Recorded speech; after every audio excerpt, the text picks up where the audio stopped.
नमस्कार, मी प्रसाद देशमुख आणि आपण ऐकत आहात सरकार नामाचे विशेष पॉडकास्ट राजकारण.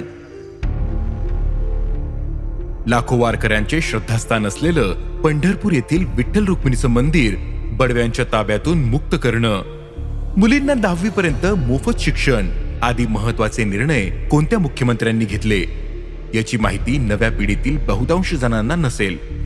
21 जानेवारी 1982 ते 1 फेब्रुवारी 1983 अशा अल्पकाळासाठी मुख्यमंत्री पदावर राहिलेले बाबासाहेब भोसले यांनी हे निर्णय घेतले होते. स्वातंत्र्य लढ्यातही ते सहभागी होते. तत्कालीन मुख्यमंत्री बॅरिस्टर AR अंतुले यांना कथित सिमेंट घोटाळ्यात सहभागाच्या आरोपावरून राजीनामा द्यावा लागला होता. काँग्रेसमधील दिग्गज नेते मुख्यमंत्री पदासाठी रांगेत असताना त्यांना डावलून बाबासाहेब भोसले यांना मुख्यमंत्री करण्याचा धक्कादायक निर्णय तत्कालीन पंतप्रधान इंदिरा गांधी यांनी घेतला होता. मुख्यमंत्री मराठा समाजातीलच करायचा होता, मात्र तो जनाधार असलेला नसावा. या पक्षश्रेष्ठींच्या या भूमिकेतून बाबासाहेब भोसले यांची आश्चर्यकारकरित्या निवड झाली होती. स्वातंत्र्य लढ्यात सहभाग घेतल्यामुळे बाबासाहेब भोसले यांना तुरुंगवास झाला होता. त्यावेळी तुरुंगातच त्यांचा साखरपुडा झाला होता. अंतुले यांची मुख्यमंत्री पदाची कारकीर्द खूप गाजली होती. त्यांनी अनेक ऐतिहासिक निर्णय घेतले. त्यातूनच त्यांचे पक्षांतर्गत विरोधक तयार झाले. कथित सिमेंट घोटाळ्यात त्यांचं नाव आलं आणि मग त्यांना खुर्ची सोडावी लागली. त्यांच्यानंतर वसंतदादा पाटील हे मुख्यमंत्री पदाचे प्रबळ दावेदार होते. त्यांना महाराष्ट्राची खडानखडा माहिती होती. जवळपास प्रत्येक गावात त्यांचे कार्यकर्ते होते. त्यामुळे ते पक्षश्रेष्ठींच्या कह्यात राहतील यांची सुतराम शक्यता नव्हती. आणीबाणी उठल्यानंतर निवडणुकीत काँग्रेसला विजय मिळाला होता. इंदिरा गांधी पुन्हा पंतप्रधान बनल्या होत्या. त्यामुळे सर्व मुख्यमंत्री आपल्या ऐकण्यातले असावे याची काळजी त्या घेत होत्या. महाराष्ट्राचा मुख्यमंत्री मराठा समाजातीलच करायचा होता, मात्र तो जनाधार नसलेला नेता नसेल याची ही खबरदारी इंदिरा गांधींनी घेतली होती. शिवाय बाबासाहेब भोसले हे स्वातंत्र्य सेनानी तुळशीदास जाधव यांचे जावई होते. काँग्रेसमधील काही लोकांनाही वसंतदादा नको होते. बाबासाहेब भोसले आपल्या कह्यात राहतील असं त्यांना वाटायचं. या सर्व घडामोडींमुळं वसंतदादा पाटील यांचं नाव मागे पडलं आणि पर्याय म्हणून बाबासाहेब भोसले यांचं नाव समोर आलं. बाबासाहेब भोसले हे उच्च विद्या विभूषित होते. त्यांनी लंडन येथील बार ॲट लॉ ही परीक्षा उत्तीर्ण केली होती. म्हणजेच ते बॅरिस्टर होते, मात्र ते मास लीडर नव्हते. पक्षातील आमदारांवरही त्यांची तितकीशी पकड नव्हती. अर्थात हे नंतर सिद्ध झालं. बाबासाहेब भोसलेंचा जन्म 15 जानेवारी 1921 रोजी सातारा जिल्ह्यातील तारळे इथला. कोल्हापूरच्या शहाजी लॉ कॉलेजमध्ये त्यांचं शिक्षण झालं. 1951 मध्ये त्यांनी लंडन येथे बार ॲट लॉ ही परीक्षा उत्तीर्ण केली. तिथून परतल्यानंतर पुढची जवळपास 10 वर्ष त्यांनी वकिली केली. नंतर ते मुलं, पत्नी यांच्यासह मुंबईला राहायला आले. तिथे त्यांनी उच्च न्यायालयात वकिली सुरू केली.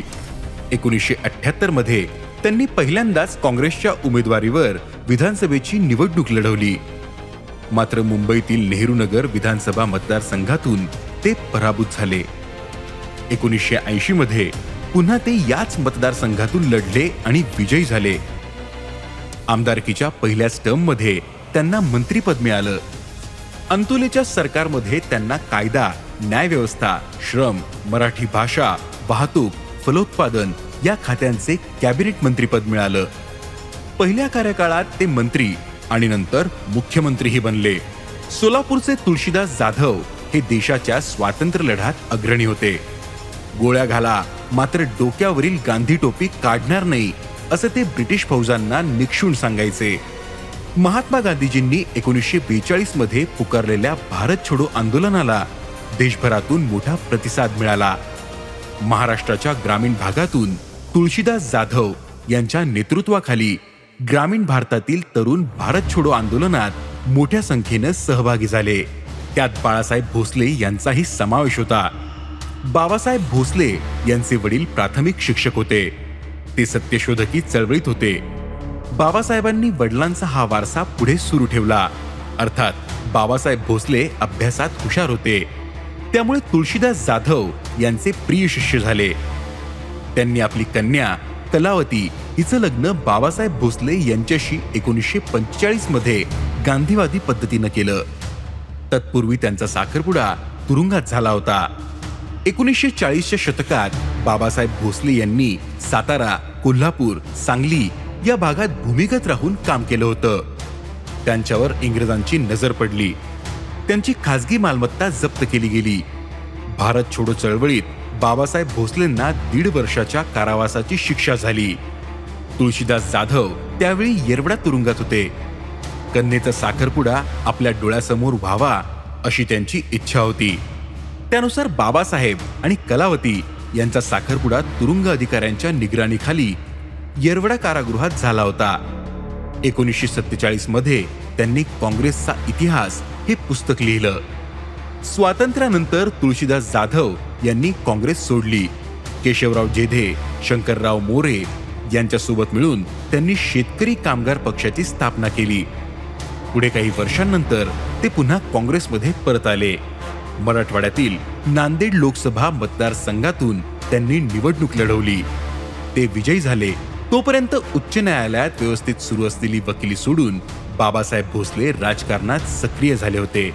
सातारा जिल्ह्यातील खटाव तालुक्याचे ते काँग्रेसचे अध्यक्ष झाले. सातारा जिल्हा काँग्रेसचे कोषाध्यक्षही बनले. नंतर 1978 मध्ये ते काँग्रेसचे प्रदेश सचिव झाले. त्या वर्षी त्यांनी विधानसभेची पहिली निवडणूक लढवली होती. दुसऱ्या निवडणुकीत विजयी झाल्यानंतर अंतुलेंच्या सरकारमध्ये ते कायदा मंत्री बनले. अंतुले यांच्या कारभारावर पक्षातील काही नेते नाराज होते, पण त्यांचं काम धडाक्यात सुरू असल्यानं पक्षांतर्गत विरोधक शांत होते. कथित सिमेंट घोटाळ्यात अंतुले यांचं नाव आलं. माध्यमांनी त्यांच्या विरोधात मोहीमच उघडली. त्यानंतर मात्र पक्षांतर्गत विरोधाने उचल खाल्ली आणि अंतुले यांना राजीनामा द्यावा लागला. त्यानंतर मुख्यमंत्री कोण होणार याची उत्सुकता सर्वांनाच लागली होती. अर्थात त्यावेळी सर्वात प्रबळ दावेदार वसंतदादा पाटील हेच होते. आणीबाणीच्या पराभवानंतर परत सत्तेत आलेल्या इंदिरा गांधी यांनी सर्व राज्यात आपल्या मर्जीतील लोकांना मुख्यमंत्रीपद दिलं होतं. त्यांच्या मेहरबानीने मुख्यमंत्री झालेल्यांना फारसा जनाधार नव्हता. वसंतदादा पाटील यांचा मात्र राज्यात मोठा जनाधार होता. राज्यातील काँग्रेसमध्ये ते सर्वात शक्तिशाली नेते होते. इंदिरा गांधींनी त्यांना डावलून अंतुले यांना मुख्यमंत्रीपद दिलं होतं. अंतुले गेल्यामुळे वसंतदादा पाटील यांचे नाव पुन्हा चर्चेत आलं. मात्र इंदिरा गांधींनी त्यावेळी तर मोठाच धक्का दिला. त्यांनी वसंतदादांसह प्रतिभाताई पाटील आणि इतरांना डावलून मुख्यमंत्री पदाची माळ बाबासाहेब भोसलेंच्या गळ्यात घातली. वसंतदादा, प्रतिभाताई यांनी दिल्लीत तळ ठोकला होता, पण त्यांची निराशा झाली. दरम्यान आपले जावई पुढील मंत्रिमंडळात असतील की नाही याची काळजी तुळशीदास जाधव यांना लागली होती. अंतुलेंवर सगळ्यांचा राग होता. अंतुलेंचे जवळचे म्हणून बाबासाहेब भोसले यांना डावललं जाईल या भीतीपोटी तुळशीदास जाधव यांनी दिल्ली गाठून मोठ्या नेत्यांच्या गाठीभेटी घेतल्या होत्या. काहीही करा, पण बाबासाहेबांना पुढील मंत्रिमंडळात स्थान द्या अशी विनंती त्यांनी काँग्रेसच्या बड्या नेत्यांकडे केली. दिल्लीतील काँग्रेस कार्यालयात महाराष्ट्राच्या पुढील मुख्यमंत्र्याची घोषणा होणार होती. राज्याचे प्रभारी जी.के. मुपनार इंदिरा गांधींच्या भेटीला गेले. काँग्रेस कार्यालयात तुळशीदास जाधवही होते. इंदिरा गांधींना भेटून मुपनार परत आले आणि मुख्यमंत्री म्हणून त्यांनी बाळासाहेब भोसले यांचं नाव जाहीर केलं. जावयाचं मंत्रिमंडळात स्थान कायम राहिली की नाही अशी चिंता असलेल्या तुळशीदास जाधव यांनाही त्यावेळी आश्चर्याचा धक्का बसला होता. त्यांनी असा विचार स्वप्नातही केला नसावा. दिल्लीचे पत्रकारही आश्चर्यचकित झाले होते, कारण बाबासाहेब भोसले यांचं नाव त्यांच्यासाठी अपरिचित होतं. जातीची समीकरणे सांभाळण्यासाठी इंदिरा गांधी यांना मराठाच मुख्यमंत्री करायचा होता. मात्र वसंतदादा पाटील जड होतील अशी शंका त्यांना होती. शिवाय बाबासाहेब भोसले यांच्या स्वातंत्र्य संग्रामातील सहभाग ही त्यांची जमेची बाजू ठरेल. आपल्या शब्दात राहील असा माणूस मुख्यमंत्री पदावर राहील याची काळजी पायउतार होताना अंतुले यांनीही घेतली होती. बाबासाहेब भोसले यांची मुख्यमंत्री पदाचा कार्यकाळ वर्षभराचा राहिला. त्यांनी घेतलेल्या निर्णयाऐवजी त्यांनी केलेल्या कोट्या लोकांच्या अधिक लक्षात राहिल्या. आधी दिल्लीत जाऊन पक्षश्रेष्ठींची भेट घ्यायची, त्यानंतर शपथविधी अशी पद्धत होती. मात्र बाबासाहेब भोसले यांनी आधी मुख्यमंत्री पदाची शपथ घेतली आणि मगच ते इंदिरा गांधी यांना भेटण्यासाठी दिल्लीला गेले. पत्रकारांनी याबाबत त्यांना विचारले होते, त्यावर ते मिश्किलपणे म्हणाले होते, वेळीच शपथ घेतलेली बरी, कारण ही काँग्रेस आहे. येथे शपथ घेतल्यानंतर राज्यपालांसमोरच्या रजिस्टरमध्ये सही करण्यादरम्यानच्या वेळेत परत बोलावलं जाऊ शकतं. त्यांच्या अशा दिलखुलास स्वभावामुळे ते पत्रकारांचे आवडते बनले होते. मुख्यमंत्री बनल्यानंतर अंतर्गत बंडाळीशीही त्यांना सामना करावा लागला होता. पक्षश्रेष्ठींच्या हस्तक्षेपानंतर ते बंड शमलं होतं. त्यांची कारकीर्द मोठी नसली तरी त्यांनी सामान्य नागरिकांच्या जिव्हाळ्याचे अनेक निर्णय घेतले. मुलींना 10वी पर्यंत मोफत शिक्षण देण्याचा निर्णय त्यांच्या कार्यकाळात झाला. यासह असंघटित क्षेत्रातील कामगारांना आर्थिक संरक्षण देणारी श्रमजीवी कुटुंबाश्रय योजना, मच्छीमारांसाठी विमा योजना त्यांनीच सुरू केली.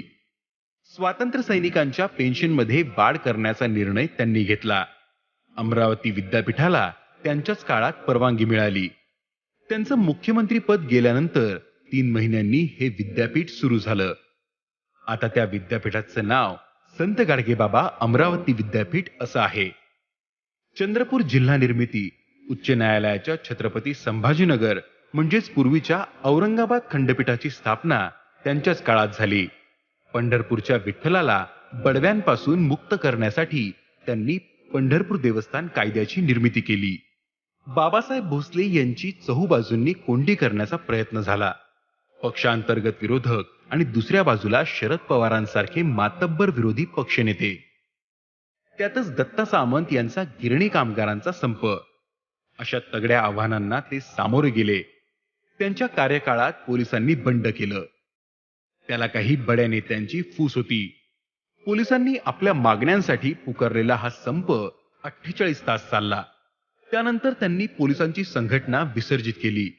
त्यांच्या मंत्रिमंडळात विलासराव देशमुख, रजनी सातव, श्रीकांत जिचकार असे तरुण चेहरे होते. मात्र नंतर पक्षाच्या आमदारांवर नियंत्रण ठेवणं त्यांना जमलं नाही. यात ते कमी पडले. त्यामुळे त्यांचे मुख्यमंत्रीपद गेले. त्यानंतर वसंतदादा पाटील मुख्यमंत्री बनले. 6 ऑक्टोबर 2007 रोजी वयाच्या 86व्या वर्षी बाबासाहेब भोसले यांचं मुंबईत निधन झालं. कुलगुरू शिवाजीराव भोसले यांचे ते बंधू होते. अनपेक्षितपणे मिळालेलं मुख्यमंत्रीपद आणि कमी कार्यकाळातही घेतलेल्या लोकोपयोगी निर्णयांमुळे बाबासाहेब भोसले कायम लक्षात राहतील.